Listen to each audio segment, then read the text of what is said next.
We begin with President Yoon Suk Yeol's steep visit to San Francisco to attend the APEC Summit. Not only are world leaders discussing common economic challenges, but there are also some major diplomatic moves taking place, not least a meeting of the U.S. and Chinese leaders on the sidelines. We have our Presidential Correspondent Oh Soo-young traveling with the South Korean leader. Hello there, Sooyoung. Hi, Dami. Good morning. And also Jessica Stone, Voice of America correspondent. Welcome back. Good to see you.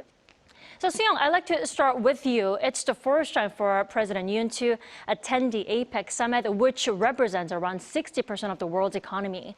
What's the atmosphere like there? I mean, how important is this summit for South Korea? Right, Dami. Well, it's rather grey and looks like it's about to rain here in San Francisco, not as sunny as one might hope. Hope the weather to be in California, but the city is very much buzzing with activity as it draws in an estimated 20,000 people from 21 economies for the high-profile summit. And for President Yoon, it's still day one. We touched down bright and early on Wednesday morning, and the president headed straight to a luncheon with Korean nationals in the city.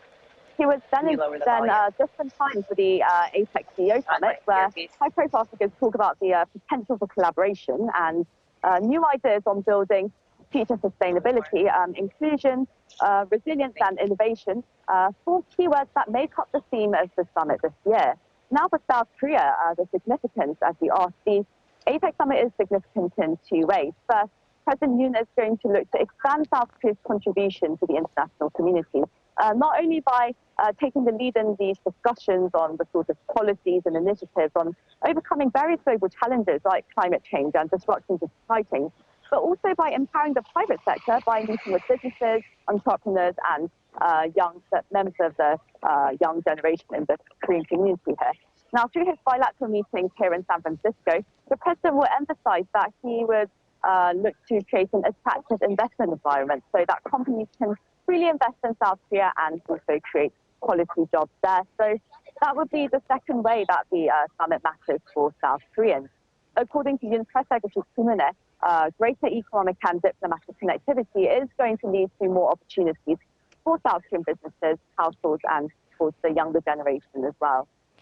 I see. As the host of the 2023 edition, then what about for Biden, Jessica? How is he looking to achieve through meetings and engagements throughout the week?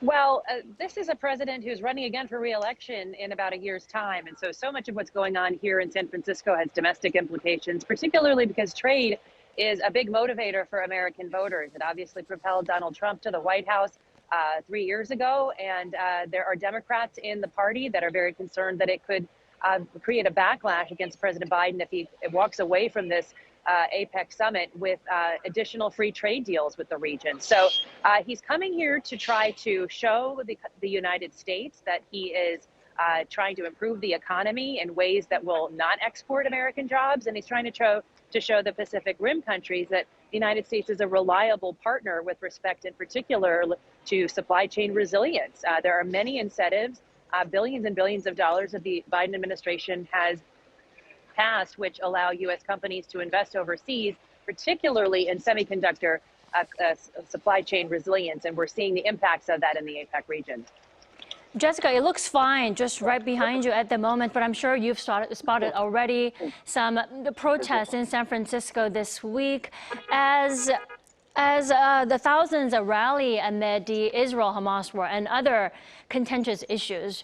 What are some of the issues being raised during this summit, and just how big are these rallies, do you see? Well, I think you can see behind me that we've got a protest that is just wrapped up. It has been all peaceful, and there have been 4 different groups that have been rallying and protesting behind me, rallying in favor of Tibet and human rights, rallying in favor of Taiwan and Hong Kong, and rallying in favor and against the genocide against East Turkmenistan, otherwise known as the Uyghur genocide in China. So that's one large group of people. On the way up Market Street, which I'm just on the border here of Market Street, take Market Street up to the venue, I passed through people protesting free trade, basically saying free trade is the wrong fit for the United States. And we've certainly seen that in U.S. electoral politics, as we've seen much more industrial policy take hold in our government here and in our politics, and much less increase market access. The IPEF is a perfect example of it. It is not a free trade agreement. It is a free trade framework, and it really emphasizes not market access, but rules and regulations around how to conduct trade and how to move services in a direction that's environmentally and labor friendly. So we've also seen the Hamas-Israel war, you mentioned that in your question, come to bear here because we've seen a lot of pro-Palestinian protesters. Sometimes we see someone with the kiffa also talking about trade, so they can mix and match. So a very vibrant free speech here in San Francisco, and they are walking past me, making sure I know exactly what they're talking about here on the streets of San Francisco. Indeed, the city is bustling. Now, I want to go back to you, Sooyoung. President Yoon's message throughout the sessions is likely to be in tune with the theme of the summit overall, which is creating resilient and sustainable future for all. Now, tell us more about his message during his first keynote speech at the APEC CEO Summit.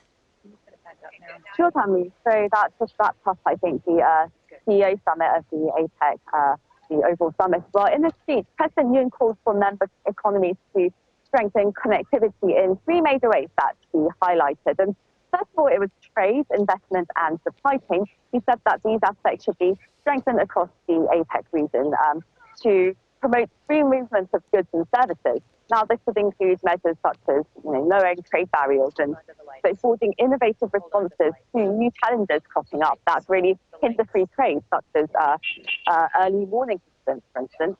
President Yoon also called for digital interconnectivity, noting that data and transactions should also move seamlessly across borders, and also the digital divide between societies must be removed. He noted that South Korea announced a digital bill of rights very recently, back in September, based on 5 principles: freedom, fairness, safety, innovation, and solidarity. Now, President Yoon has been pushing for new digital norms to protect and enhance human welfare amid the rapid evolution of artificial intelligence in particular.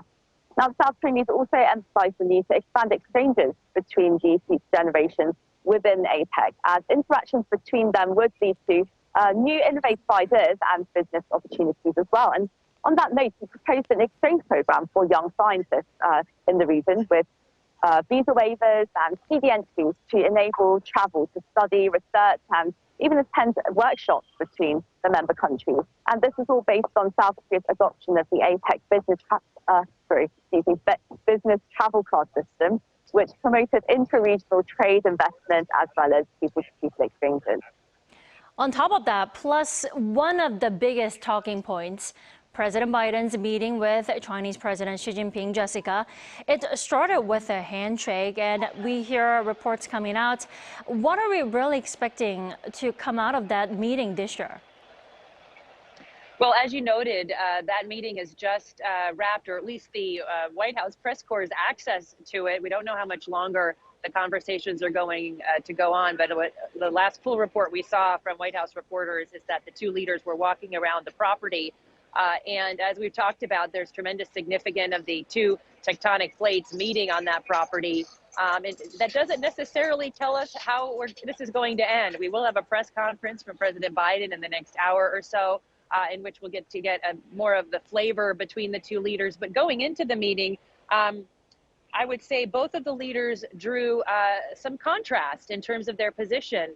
At the same time, trying to say we will try to come together on what we can. President Biden noting that conversation is important, that our meetings have always been candid and useful, and that he values the conversation because he thinks it's paramount that there be understanding and that the two countries not veer into conflict, but manage it responsibly.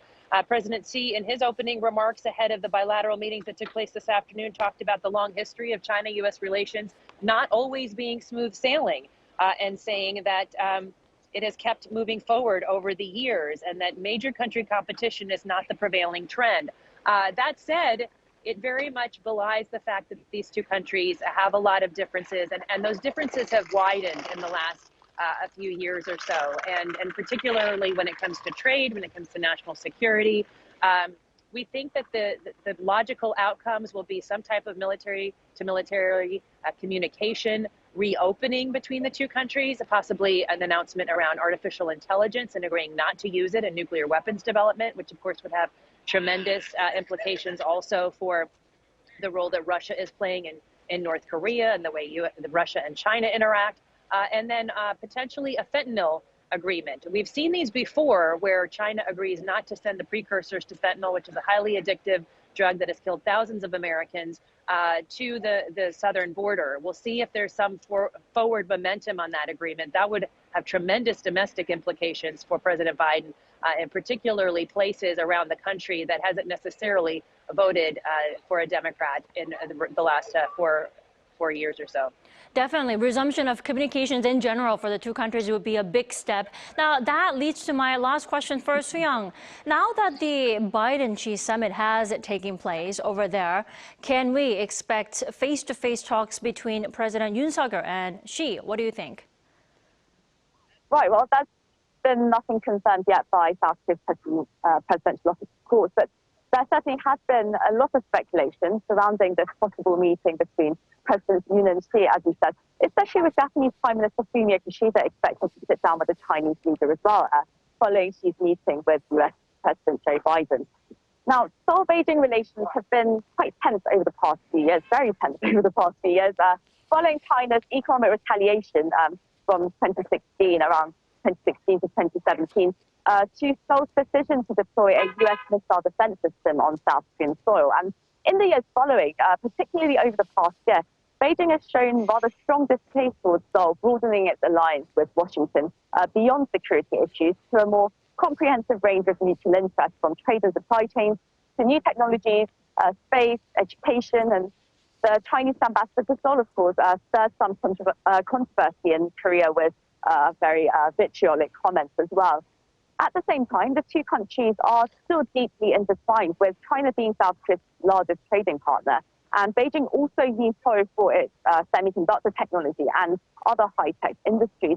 And not to mention their partners on common challenges facing the region as well, such as North Korea's security threats and environmental issues as well. So both sides would be looking to improve the relationship. And of course, President Yoon is really pushing to hold a trilateral summit between South Korea, Japan, and China by the end of the year. So it's looking highly likely that they might meet, although nothing, as I said, has been confirmed. If Presidents Yoon and Xi do meet, then it would be the first time since last November at the G20 summit in Bali, Indonesia. Now, President Yoon is also expected to meet with Prime Minister Kishida as well to hold a separate bilateral summit on Thursday. That's according to Japanese press. And this would be before they jointly deliver a lecture to students at Stanford University on Friday. A packed schedule for you and President Yoon. All right, Sooyoung, do keep us posted. And also, Jessica, thanks so much for the coverage.